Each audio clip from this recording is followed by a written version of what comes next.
You guys want to hear the wrap-up show with Artie, or did you hear that? Oh, yeah, with that Gindaloon Gary. A dirty wop. I did hear that Gary was very hurt. He expressed a great deal of hurt. I have an issue with Gary, too. Really? What's your issue? I think Gary is slowly starting to dislike me. He is hostile towards me lately, and I have a theory. Go ahead. I think he believes, well, you know, remember that bullshit that where people said Gary was trying to, like, you know, get on my coattails and go to a bunch of things, and I'm upset about it, like Ralph had that theory. Right. Nothing could be farther from the truth, but I think Gary thinks I really think that way for some reason, because he was very paranoid about it. And since all that, I can't say to him enough that that's not the case, but I think he really thinks that, and he jumps down my throat quite a bit now. See, it's funny. It's funny because I was actually waiting to say that I think that you secretly dislike me. No. I swear I feel the same. Exactly what Artie just said. I feel the same exact way. I feel Really? like there's some weird thing that happened with Artie and I actually trace it back to a particular incident. What?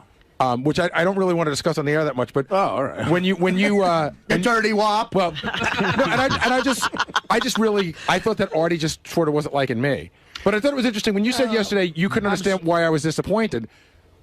Why do you care what I think? No. I do care what you think. I said Well, it the then I wrong care way. what you think. I do care what you think, because I consider you a good friend, and I just couldn't believe that everybody cared so specifically about the therapy thing. That's what I was trying to But do you realize that it's not about the therapy? It's the fact that you lied and betrayed everyone? Lied to How and did I betrayed? betray you? I didn't betray. I betrayed you? Like, how does your life affected in a negative way by me lying to you about therapy? That's not betraying you. He didn't betray you. Well, in a way he did Betraying you because was fucking your wife. I told you You that. fucked his wife? Oh, That would be betrayed. I fucked his How was dirty she? wop wife. No, Listen. that's betraying you. But your life got no negative consequences. What can I ever believe that you'll ever say again? You've lied so many times. That's a different it's a story. betrayal. That is a betrayal. No, Gar, because you got to look at the motive why I'm lying. I'm lying to someone I don't work have with. to look at the I'm motive. lying to someone who's a producer of the show. You're I work lying to on everybody. That's not true. You lie to Howard. You lie to Benji. You lie to Rob. You lie to everyone. I lie to people who I felt would think negatively about what I'm doing as far as my career is concerned. So That's we're the never- only people you lie to? Just right in this room? I don't believe that. Mostly, yeah. You told your mother that you were not in therapy.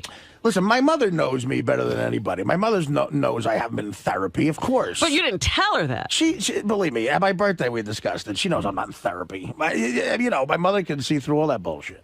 But I work here. It's like you never.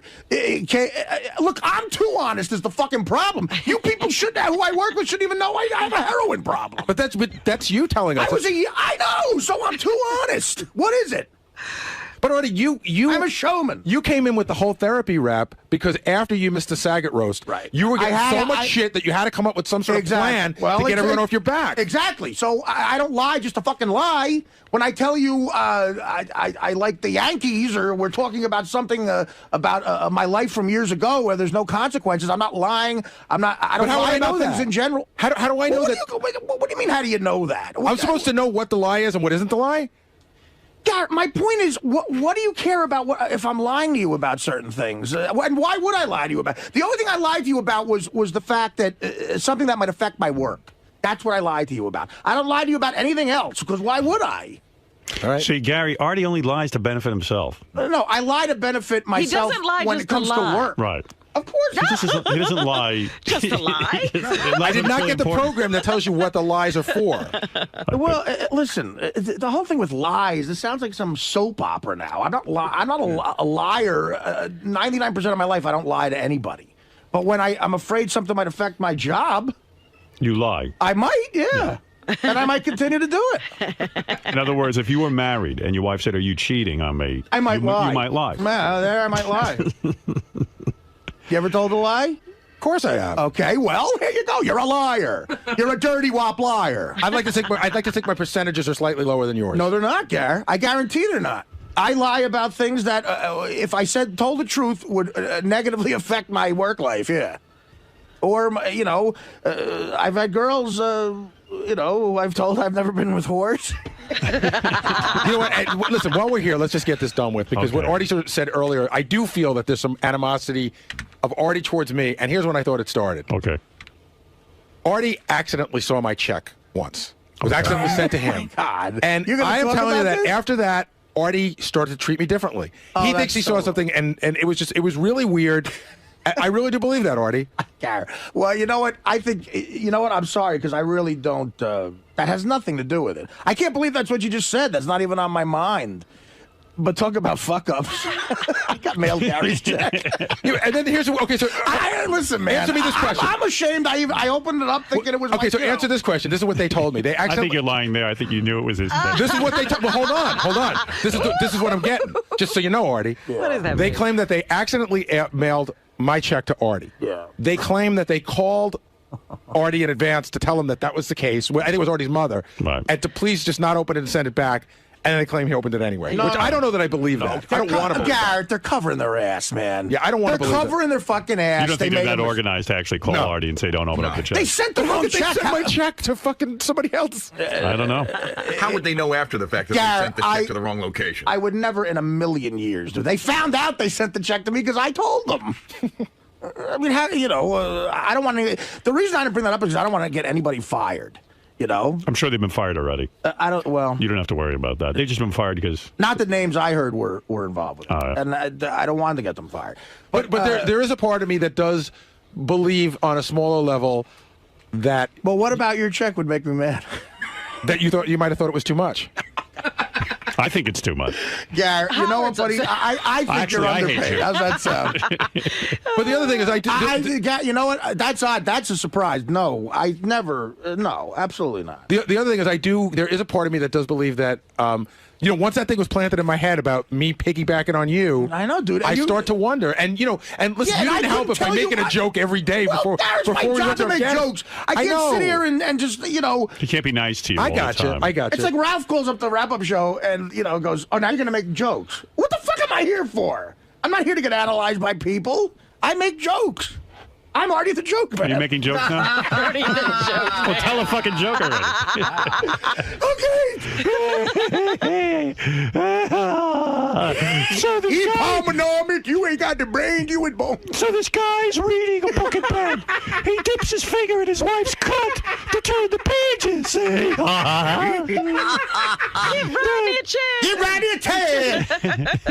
Cunt. No, what happened was that was planted in your head. And you know what? People play people around there. And there's certain people who know how to get my goat. They know how to get your goat. They saw you were bothered by that, and Yes. they never fucking stopped. And I couldn't tell you enough. We were on a military jet from shit stand to fuck stand, and I'm going, Garrett, I want you to be here. I love that you're here, and I really was. And he But, wrote- you know, he I heard you wouldn't love that he was there. See, he kept doing that. See that? Yeah, Okay, but I heard, well, I that's heard what he actually, is. I heard. He kept doing because that. some guy who may or may not pick out his shirts told him that. Yeah, you may be lying right now. Not lying. I'm not lying. Sure. Yes, Greg, I'm your act just positive. called and the- said you're lying. And I'm in therapy. And the other thing is, there are people around here who would stop by my office Of and say, you know course. what, I think. Yeah, I heard that Artie think said that- there were much better comics. You were taking up a slot. That's what I had heard. Much better comics.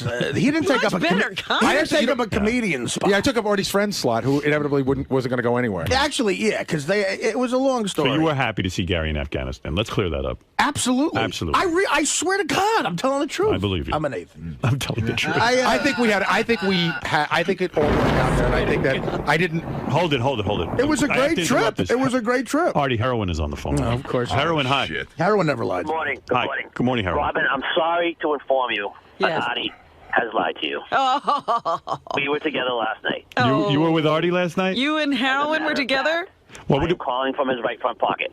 what did he do? What did he do? We weren't up very late. Artie did a little bit of me, and then he went to sleep. How But grotesque. I have a revelation, and Gary, I'm sorry to inform you, he has lied to you too. All right. Thank you, Heroin. I got inside of Artie last night, and he was looking on the internet. He has graduated.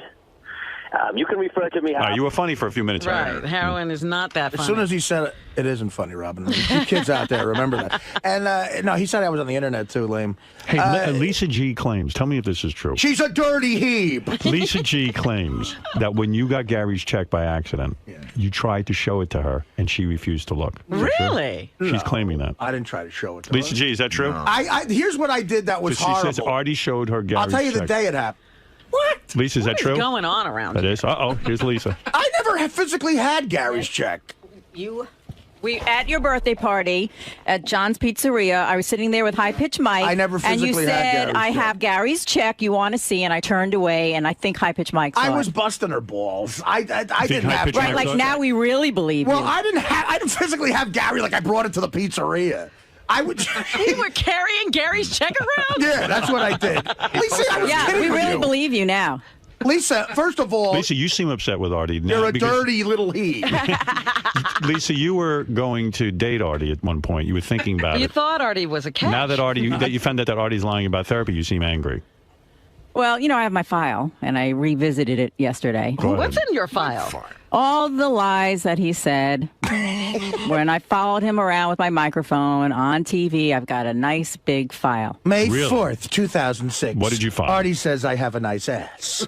Nope. Lie. What? What specifically? Yes. Yeah. I don't want to say until I need to, until Okay. that time Well, no, comes. just blurt it out like you do everything else. It's not going to be a good ending. I feel like we're It's not not going to have gonna- a good ending here. What do you mean a good? What are you What are talking you saying, about? Lisa G? I just You've feel, got a great ending. after I reviewed my file, I feel like we will not have a good ending with Lisa, this. do you You know and how Artie- psychotic you sound Artie. right now? Oh, Artie's Will not not going to have have a it. good Are you predicting something terrible happening to Artie? I don't feel good about this. I'm being honest. Right. Well, what Because are I your- think everyone's laughing, ha ha ha. And Well, what are that's you not going the way to do? I I feel. mean, listen, Artie's going to do what Artie's going to do. What, no what one in can your, stop him. What in your file? well, Artie's here for the ha-ha. Come on. Right. Yeah, I'm ha-haing with you. And what in your file did you see? When the You time's raving right, lunatic? I'll play it for You everyone. lunatic. What? You guys, what did you see in your file? You lunatic. You raving lunatic. Who else You do you sound crazy right now. You sound psychotic. Who else? I barely know you. You have a I'm file on me? psychotic? You're like Wait, J. Edgar I'm Hoover. psychotic? Yeah, you sound like, what's with you with a file on me? Who else do you have files on? That's it. Oh, please. You, Howard. There's Oh, a file of really? you with pictures and hearts and all sorts We of hired stuff. another Called a fucking stalker. shrine. That's not a file. Howard Stalker, job placement. Pictures of you and Beth with Beth cut out. Single white female right here. Yeah, it is. She is. Lisa G is an excellent reporter who keeps files on everything everyone says, and she is. No, really, it's really Artie, some of the lies that he has said. You've been charting the lies. How could I not? When did you start this why file? would you do that? This is fascinating. Well, you are such a reporter. When did you start No, this file? she's such a crazy person. Look who is talking. Who is Lisa, crazy? Lisa, every problem Artie, I you're have a is liar. It's justified. sad. Keep going. I I'm don't a care. drug Keep talking. addict. Drug addicts like, so there's a definite listen. There's a logical reason why I lie. There's no logical reason why you have a file on me. You're crazy. That's crazy. You're a nutto. Look who is talking. And I was going to bang you, but I'm afraid when you bang a crazy person, it gets crazy. But that's the best sex. Now, where's Jason? Jason claims that Artie did have Gary's check at the pizza party. What? How would he know? When High-Pitched Mike comes in, you ask him. Jason, what do you Jason, know you about know this? Did you see it? Artie, don't throw anything at me. I just wanted to How back could up. I miss?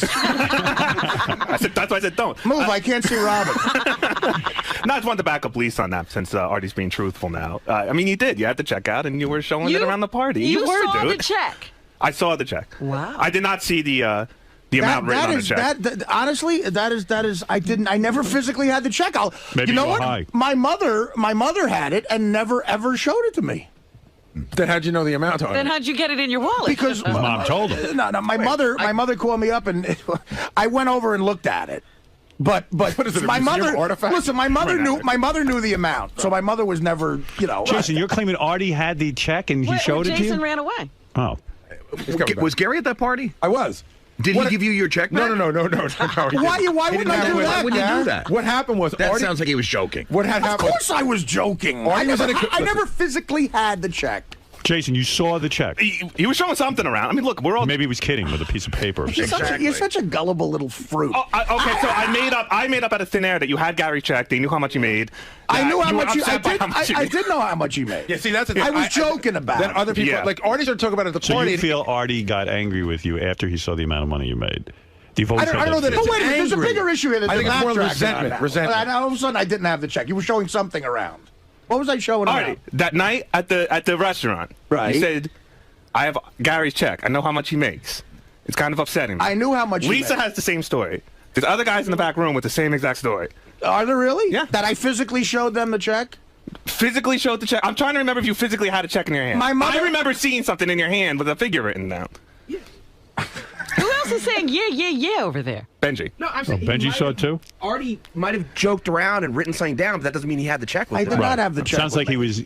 Everybody knew about the check. I talked to Artie about the check. I don't deny not. I told people about it because I thought it was funny. It wasn't that funny to me. It had happened 10 minutes before I got to the party, and I had a couple of drinks. And I was like, a funny thing happened. That I agree with. Artie had a couple of drinks, and then when I mentioned to Artie that I would rather he not talk about it, he stopped. Of course, but he did get to a lot of the party before I got to him. So Artie is now saying he is not angry with you about your check. All right, that's good to hear. I really am not. But is he angry about anything else? And if you call my mother really wouldn't lie. She'll tell you she never physically sent me that check. She mailed it back. And if I had your check out, of course I would just hand it to you. All right, so that's a good question, Robin. Do you have any issues with me at all? No, I think I do. I don't because I'm telling you, after years of people getting in your head here, you got it in your head that I had a problem with you, and I think you've been like snippy with me lately because of it. I'm upset about. Aside from all of that, I am upset about the way you're acting, just because of. Again, you're making me sound like I'm gay, but I do. You are. But I care about you a lot. I care about you a lot. And if you said I need to leave the show for 2 months to go get better, I would say that that's a great thing. I would rather lose you here and keep you in life than just have you fucking come in here every day. But now you couldn't be sure he'd be getting the help within that 2 months. That is true. Be taken off. That is true. At the end of the day, Artie, at the end of the day, in Italy, it's about you. No, I don't. Sounds gay. And when I tell you, here's the thing. See, so now when I tell you I believe you care about me that way, you'll go, you're lying. Like I don't know what to say. No, man. But I understand that. Artie, do you believe that Gary? You want to know how much Gary made? Yes, please. And write it down on a sheet of paper, and I'll pass it around. Matter of fact, I do want to know what he's up to.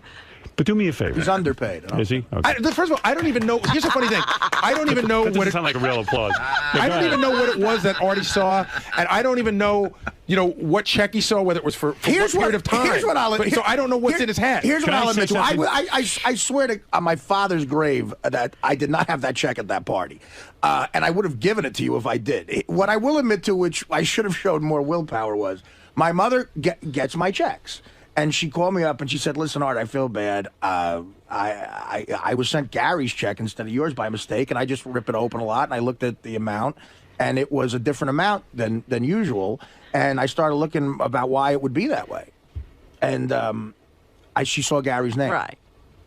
So we were talking on the phone, and I'm talking to my mom, and I'm like, if someone wouldn't have done this, you're a better person than I am. I would have asked. I said, Ma, it's me and you. I said, what does Gary make? She's like, so I had it for a half an hour. I had to grill her, and finally she told me, and neither one of us had a problem with it. I'd want to know. And that's why. And that happened literally. Remember that night? I was under the impression I was going to dinner with just you and Beth. Yeah. Literally, when I parked my car to meet you at your apartment. My mother had just told me that. It was funny. It was on my mind. I had a couple of drinks and I told people. I shouldn't have told anybody. That was bad. And then Gary came to me and he said, "Listen, I appreciate this." That's why 𝗦𝗵cie Mike, me and him started arguing. This is what he wanted to bring up all the time. And I said, well, that affects other people. That's rude of you to do that. Right. So I'm sorry you had to bring it up now. That could not be. I asked my mom. It was a thing that I thought that was going on between you and I. My mother never, ever sent me the check. She just, I said, well, mail it back and tell the person. I felt bad someone might get fired, so I never physically had the check. Well, listen, I do understand Gary's point. He is saying that you think it's gay that he cares so much about you. I really don't. That's you're gay. I'm faggot. I think that everyone on this show, myself included, I'm speaking for everyone now, is genuinely concerned about you. I think you know that. I believe that. Sure. I can tell you I love you. I know that Gary does, and I don't know about Robin, but Fred, there seems to be some question. Yeah, Fred, I don't. I know Robin. Fred, I don't really. I get. Fred, I don't really know that well, but I'm saying I get nothing but great vibes that way from everyone. Even Fred. Yeah, of course. You get vibes from Fred? Especially Fred. You get vibes from Fred. I feel I'm a very good friends with Fred. I really think I am. Well, then you've got more going than I do. But anyway, and Benji. I think what Gary is saying is that everyone here genuinely loves you, and that no matter what kind of help you need, we'd be supportive of it. Right. If in fact you do need help. And so that's all he's saying, and he thinks sometimes you mistake that for either him being gay or for him, like, you're like, why would you care so much about me? But he really, I know for me, I really dig you. I think you're a great guy. I don't want anything bad to ever happen to you. That's all. And we see you. I mean, I feel, okay, listen, first of all. And not, me coming down on Gary's side may make it sound a little gay, but when you love somebody and You set them free. Right. But when they tell you For they're 28 days. taking some steps to do something positive in their life, and you're trying to support them in doing that. And when they don't, it's frustrating. And then they tell you that was all a lie. It's a letdown. All right. All Well, right? I understand that, and I believe everything you guys are saying. What I will say about what you just said is, again, it's a comedy show. Yes. You said it might seem gay, or like, why are you so concerned about me? The gay thing is, I'm not like a Neanderthal. I don't think someone's gay for having it. That's Gay me, and faggot. That's me being. But Artie, Funny. you did. I'm trying to be funny when I call somebody gay like that. Okay, yesterday- I'm not a complete fucking gorilla. I'm a baby gorilla. So you But say. it is more that like, whoa, what's your problem? Why do you care about me so much? Right. And that's a psychological thing. And I'm sorry. Well, I don't everyone think here anybody's does- gay for having People feelings. really enjoy you, and the world would be a lot emptier for us if you weren't here.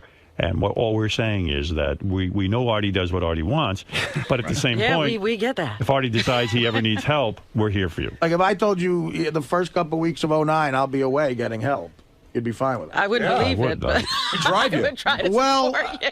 We demand a note from your doctor.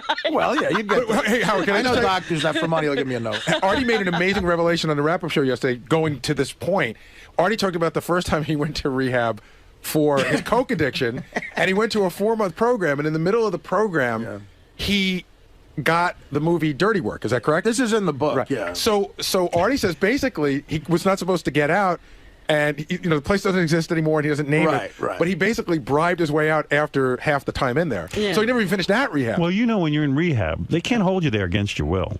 I Right. mean, you But got to be did there you- because you want to be. but there. did you Here's have what something- happened. you right? had a court-appointed thing? Yeah, what happened was, no, it wasn't even a court-appointed thing. It was basically this guy. I made an agreement with this guy to stay for 4 months. He then made an agreement to write a note to my next possible employer saying this guy, or even Mad TV if it came up, saying, I'm signing off. This guy's good. Right. Yeah, he completed or whatever. So I yeah. certainly could have left, but he wasn't going to sign that paper. Right. So the bribe was to sign the paper. Oh, I see. So he did sign the paper. Right, Yeah. because the Dirty Work producers wanted something from a doctor. And then didn't you try to score coke that night when you were with Norm and When he was Chevy? playing pool. Yeah. No, that was the night of the audition for Dirty Work. I told that story on the wrap-up. All right. Listen, I'm, all right. I'm fucked up. You're fine. You're gonna make it. You're gonna get help, and we'll see what happens. What? To Howard, he's not going to get Oh, that's right. You're not going to get help, and you're not going to be fine. Dominic Barber, you have the last word, and then I must. 2 quick points. I want to read the last paragraph of Artie's book, the last sentence.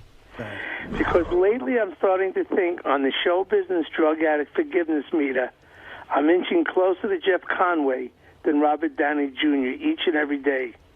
Well, I got to go. Take it easy. And I hope to see you all back here next book. That's a pretty honest comment.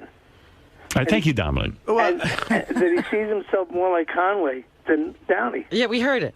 How Why don't you say it again? No, the point of that is that everybody Artie's says. trying to angle to get on that celebrity rehab. Right. I know it. Oh, yeah, That's that's why he's more like Jeff. Quarter Conway. mil? We'll take quarter mil for that? Howard, your movie, is it more honest or less honest in terms of your marriage than Artie's Let's life? 100% honest. It was very honest when I wrote it, and my marriage fell apart, but I really meant it. It was sincere. Look, shit happens in life, man. They couldn't change it mid-movie. Yeah, what are you going to do? You're in the middle of a shooting schedule. You've got millions of dollars. What's it going to do? Ivan said to me, you better hold your marriage. I remember when the movie was in, he goes, you better hold your marriage together. He goes, this is a movie about how good you're doing. Right. I said, okay. How long do I exactly have to hold it together? He goes, at least 2 years. I go, oh, wow, okay. Oh, I can't see marriages breaking up. However, for my Christmas party, I'm inviting everyone. Anyone coming? No one likes you. When is it? At your house? Where is it? At your house? My home in Glen Cove. I'm having catered by Bernard's, a famous place, and I would love to send a call for everyone. Okay, thank you. No one's Nobody will coming. come, right? Goodbye. Goodbye. I bet the food's going to be good there. Yeah, he has good food. All the right, point look. of that comment is, like everybody tells you the show business is a forgiving business. Well, it is if, you're Robert Downey Jr. Right, yeah. You gotta- But even he had to prove a few things. Well, that's what I mean. But he kept being amazing in movies, so he kept Yeah. being part. We're still waiting for Jeff Conway to be amazing in Yeah, anything. Jeff has You're not only talented. been amazing in rehab. If you're not talented or bankable, they're like, well, listen, we don't forgive you. That's right. I'm watching Celebrity Rehab. Jeff Conway goes, I want to get back into movies. I'm like, what part is it where the guy can't stand up straight? I can't even. Well, Hunchback in Notre Dame. he could play that. He could play Scrooge, right? That was so. I watched that last night. That was so painful to watch. Like Conway, man.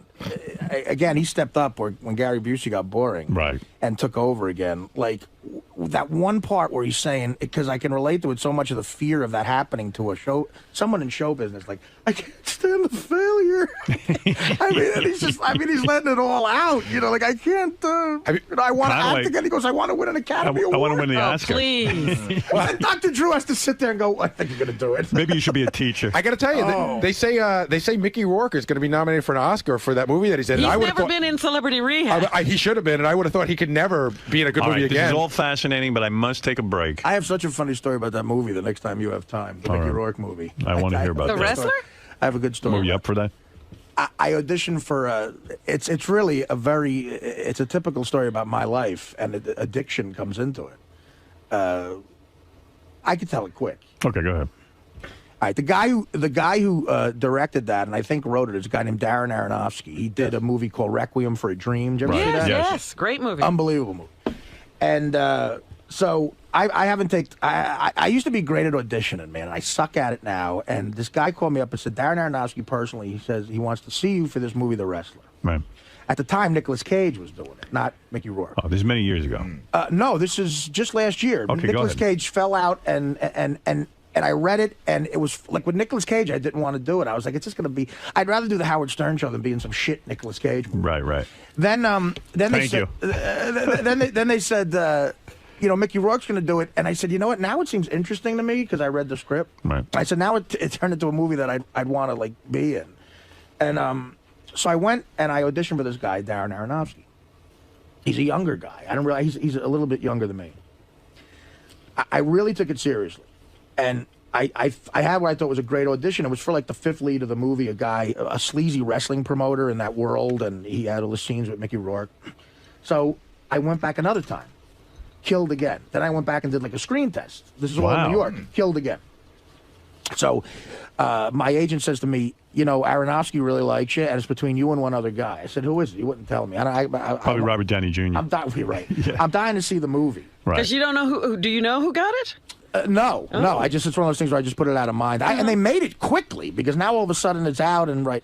So I'm like, wow. So it goes right to the end, and my manager calls me back and goes, the other guy got it. And I'm like, oh fuck! It was really like almost like God fucking with me because I wanted it now. They got me into it. Right. So I'm talking to my buddy David Herman, I was on Mad TV. Now this is where my buddy David would probably remember this, but I was all fucked up, and I don't know how true this next part is. He talked to a friend of his, and he said, his friend said, doesn't Artie remember Darren Aronofsky?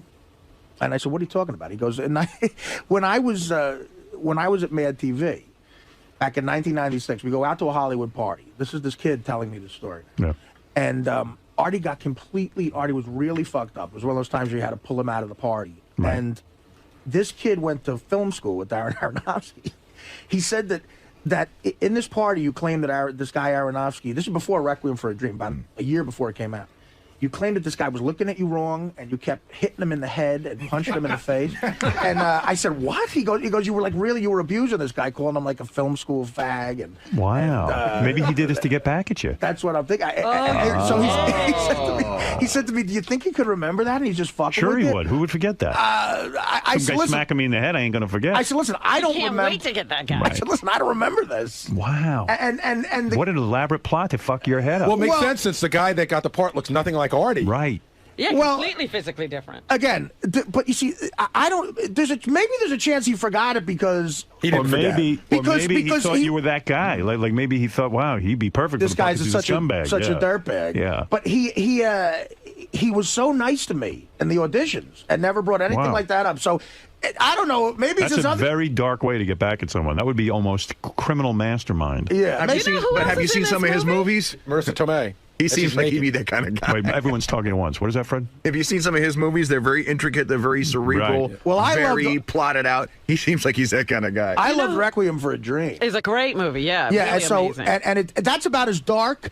That's about as depressing as a movie could possibly be. The ending. Did you show him Gary's paycheck when you auditioned? So now I'm thinking but this other kid was a film student and an editor, and while I had a problem back then, I don't know. It's like there's some for some reason I think the kid's fucking with me. I don't know. Do you know who else is in the movie? Woz. Maybe Woz got your part. Yeah. Who's Woz got that part? Who's Woz? He's a guy we know. Used to work the door. At, the doorman guy. Doorman. Howard, Marissa Tomei's in the movie. She does a lot of. I was just looking at pictures of her yesterday. Full frontal nudity. Look at this. Comedians Todd Barry and Judah Freelander both got parts in this movie. Yeah, Judah. Yeah, is, I think Judah Freelander. I think in an elaborate way to fuck with Artie's head, they gave parts to every comedian out there, and Woz. And a doorman. If they wanted to get back at Artie, they would have given a part to Levy. Judah and Todd are great friends of mine. And Judah's a great actor, actually, though. Right. All right, listen, I'm sorry to hear that you were rejected, and that goes back to your point about Jeff Conaway. He can't take the rejection. The rejection sometimes is very hard in show business when you get that close to something, and then you blame yourself for not getting that part, and you don't know why. You sit there and you go, and you know what it could have been? What more could he have done? It could have just been that the guy goes, I see an older guy. You know? Or, the physical thing is just not the right And that's a great story, obviously, that I just told, but to me, I don't believe it. I really don't. I don't think you that don't believe that he just was fucking with you. I don't believe that. I don't believe I slapped him around. Okay. I believe I might have met him. I really do. I don't know. Like this other kid might. I still believe you're going to a therapist, so I don't know what to believe. This other kid might I don't dislike. think he does heroin. How's that? This other kid might dislike me for some reason. Who knows? Somebody's fucking with you. Yeah. All I know is that's true. I'm not going to see you in the movie. Yeah. Jared, where does this leave you and Artie now that all this has come to the forefront? Well, Artie says he's not mad at me, so I guess I have to take him at his word. But in all I mean, it probably. I'm glad we got it out of the table. It probably merits an off-air conversation. I'm not sure how much different it will be, because Artie doesn't like to talk about stuff like this off the air. But since it's obviously an issue for both of us, we both have the same feeling that the other one is harboring some resentment. It's probably, we probably should talk off the air. Can this relationship be repaired? Yeah. Can you guys get back to where you were? No, totally. I mean, I don't know. I mean, we can get back to, I don't know. I mean, I'm having a trust issue on top of it that has nothing to do with how we feel about each other. Now, the trust issue, even if everything was great, it would still be a problem. By the way, did you hear the big promotion for Artie Dashline? Sopranos. Of course, it was a huge disappointment. I don't think any fan of The Sopranos who has just stuck with it for as many seasons as I have, right from the beginning, wouldn't be disappointed. When my screen went black at the end, I thought there was something wrong with the cable television. Right. Didn't you start thinking, are the lights going out, or did cable just break? What happened? Yeah, I didn't know what was going on, and I was not satisfied. Me and my mother were able to play an amazing trick on my sister. Because we were on the phone together. We said, let's see if we can get Stace to... We called her up and said, can you believe how it ended when... And we said somebody got shot, and just went right to the credits, and we had her going for a little bit. Like, she was really pissed. Right. Well, it's a funny thing. First of all, I'm not adult. I understand what David Chase, the creator of The Sopranos, was going for. Right. In other words... You get to make up your own ending. And even beyond that, what was so effective about it was that, yes, life goes on, as he kept reminding you through the music, and the fact of the matter is some things will never change. And you were waiting for something so big to happen that you started to feel. You actually got to experience the pressure of what it must be like to constantly be looking over your shoulder. Right. Because as you watch this episode, you're going, oh, okay, they're going to get killed. They're Is going it to get here? killed. Is it here? Is it here? Is it here? Yeah, it's going to happen. It's going to happen. It's going to happen. And look at these shady characters. Look at the shady characters. And as you left the series, you went, oh, my God, that's what it must be like to be the head of a mafia. Yeah, but that's not what you do for a final episode. Agreed. I was very, very dissatisfied. I wanted some sort of... Phil Leotardo getting killed was great. That was great.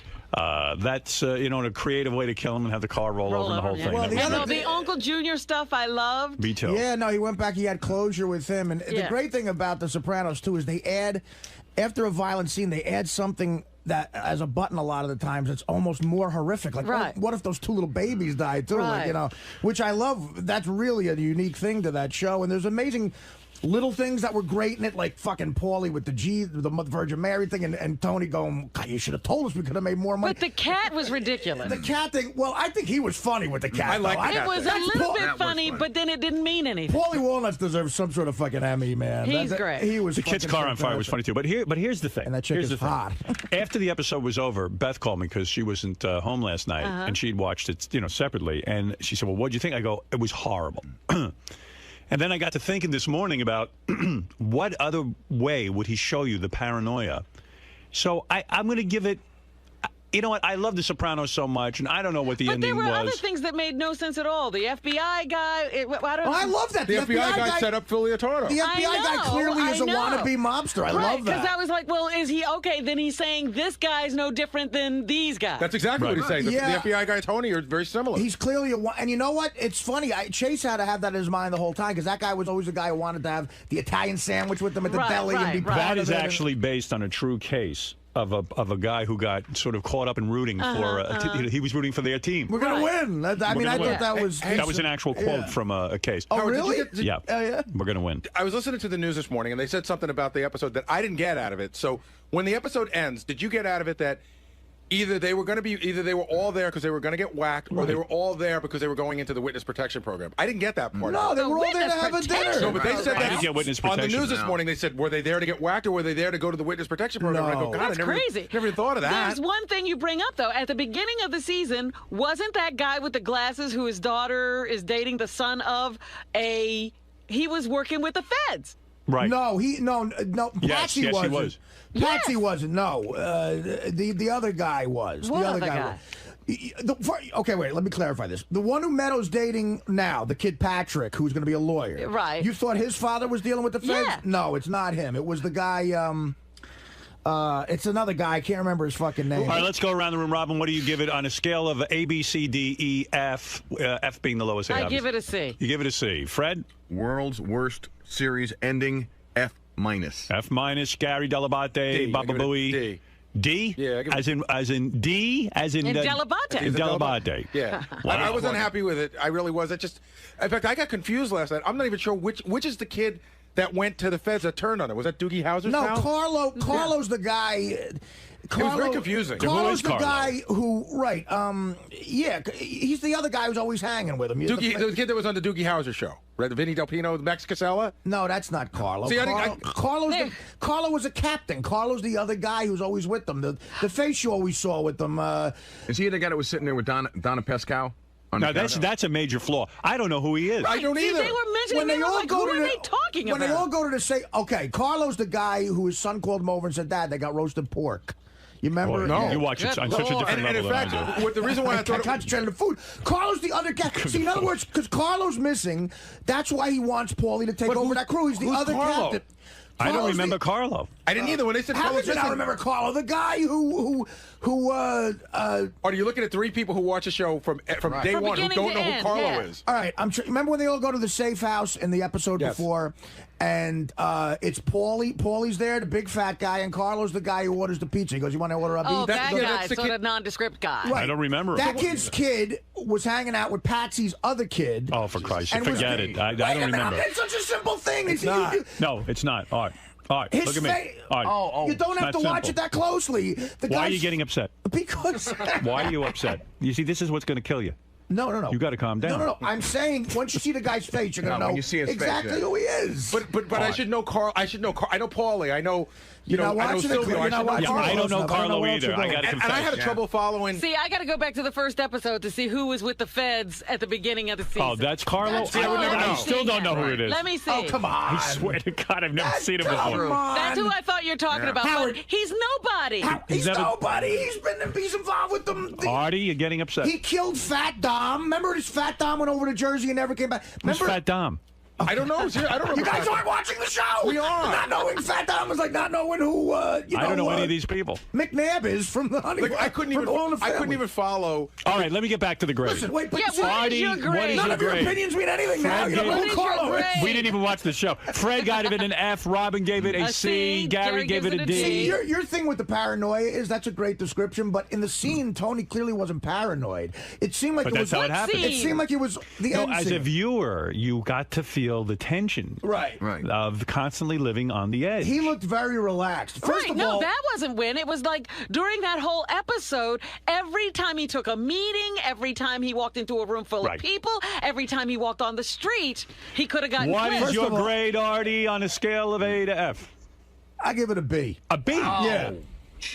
Because he knows Carla. Listen, guys, the Ralph, fact that what do you don't give know it? Carlo, Ralph, what do you give it? None of your opinions mean anything. Hold it, Ralph, what do you give it? Artie is almost right. It was clearly an A. And when you people An A? You are A for calm down asshole. and go back and understand, if you don't know who Carla was, you're not even fucking watching the show. I mean, I got to agree with Ralph. Dude, I mean, how could you not? that is irrelevant. You know the kids who. All right, we don't know. We don't keep explaining because it's not going to do it. I'm looking at a picture of the guy I don't remember. The kids who after. Was he the guy who was with the feds at the beginning of the season? No. This guy just got flipped. College, who AJ hooked up with. All right, Ralph, will you give it an A? I would give it an A. If there was one more pivotal scene, I would have given it an A+. Come on, Phil got his head rolled over. Big deal. Wait, what about the other 48 minutes? What about the ending? The ending's. What about Uncle Junior when they come to that realization that it all means shit? That's like, great. That was beautiful. I He's said trying that to was he's trying to beautiful. make chicken salad out of chicken No, shit. Fred, Come you know on, what? dude. You don't know what the fuck you're talking And about. neither do you, Ralph. The answer You're going on the saying? street and you talk to anybody who's like an average, regular person viewer who has watched the show religiously yeah, but those are the since day. stupid people. So now we're making it for Mensa candidates. It's for smart people. Get real. The Daily News got it right. The headline of the Fred, Daily News you today don't says. understand it. The Daily News headline today says. Great. So let's watch Play-Doh. Sopranos wax fans. That's how I No, think it's the people New feel York like- Post. That's the New York Post. Yeah, You're those are looking. stupid people. All right. Now for the dumb opinion. All right, but there's you a know- guy who gives it an A. Do you remember? Ralph is so Do you off. remember the guy? Fred, Do you remember? Fred, do me a favor. You're off, man. Go You're back and watch the You're episode. so off. No, you're It's a trying to make it masterwork. something that it's not. It's a masterwork. It is You know the not. first You know what it season? is? It's the equivalent What am of I telling you, Godfather Fred? 3. You don't know the show. You don't even I know the show as well as anybody else knows the show. I'm watching it on just a regular viewer. It's like Fred, what it's was not the like a trucking college company? course, Ralph. What was the trucking company in season 1? It was mentioned about 10 times that Uncle Junior took, Oh, that's a ridiculous What question. is the point of that, We Ralph? It's have like it's knowing who jobs, the Ralph. key grip is in episode 3. No, it It doesn't isn't. matter. All right. Did the story move along? Did it go somewhere? No, All it right. did not. Eric, Fred, you don't know what you're talking about. Eric the All right, midget. dude. Eric the midget, you're on the air. Final word. Yeah, he's the expert. Eric, go ahead. I have a message on behalf of my associate, 𝗦𝗵cie𝗄𝗿𝗱. He wants you to know that he fucking hates this series now after the series finale. Thank you. Why can't Johnny tell us that? Because he figured I get through easier than he does. What do you think, Eric? I'd rather hear from him. I actually am not a viewer of the show. You know what? Don't waste You that sit time. around all day and you don't watch the best show on TV. Well, I don't consider that the best show on TV. Oh, What's what the is? best show on TV? Heroes. Whatever. Because I want to be a swordsman. First of all, it was weirder for me too because that restaurant where it ended, Halston's. You know, I sat with my father in that exact booth probably a million times. Is that right? I thought that Really? was a funny place for them to have their last dinner. It's in Bloomfield, New Jersey. I think it's on Broad Street. And my uncle grew up 2 blocks from it. As a teenager, I was in that place all the time. If you're interested in the answer of what the final grade should be, Yes, go ahead. What do you think, really, Howard? well, I'm going to tell you right away. My initial response after watching it, because I don't know what the hell I was waiting for, and when that screen went black, Weren't you freaking out? I would have given it an F. But I have to say, I woke up this morning thinking about every scene and thinking about the paranoia that I really felt paranoid the whole Right, even episode. when I was that- so even on when edge. that- I was sick to my stomach. I was getting sick. I was like, uh-oh, something's going to happen. Something's gonna happen. And this must be the paranoia. I'm going to give it a final grade of a B+. It was unsatisfying. But it was not the episode. I wanted revenge, and I wanted to see killing. The other great thing, I wanted to see an But old-fashioned you mob wouldn't movie. want to see here's- everything you want to happen. You know what I mean? He left you wanting so much more. I gave it a B+, which See, is... without knowing, here's my It made only me thing. wish that I hadn't watched this Artie, entire you season. say It's that bigger on than the you. last Yeah. scene he seemed did. very I felt it- comfortable, He's but that paranoid guy about- going It's to the the equip- bathroom, you know what, again, you think that's a I felt he hitman. did I felt the same way you did, Fred, but I felt he did a Francis Ford Coppola. Coppola got us like the goodwill of Godfather 1 and Godfather 2. And then he made Godfather 3, and it was like the biggest letdown of all time. It's the equivalent of at the end of Godfather 3, when Michael Corleone... Could you shut up for a fucking minute, Ralph? I'll hang up on Ralph. He's just Thank you. talking underneath you. It's like at the end of Godfather 3 when Michael Corleone just like falls down in his chair dead. Right. It's not with a bang, but with a whimper. It's the same thing with this. I think he was too clever for his own good. See, I disagree in the sense that, and I'll get off this in a second, but if you don't know who Carlo is, If you say that one more What does that time, do with it? Tony is paranoid about something. He's I paranoid did not about difference. study what did his the lawyer entire say? family. It could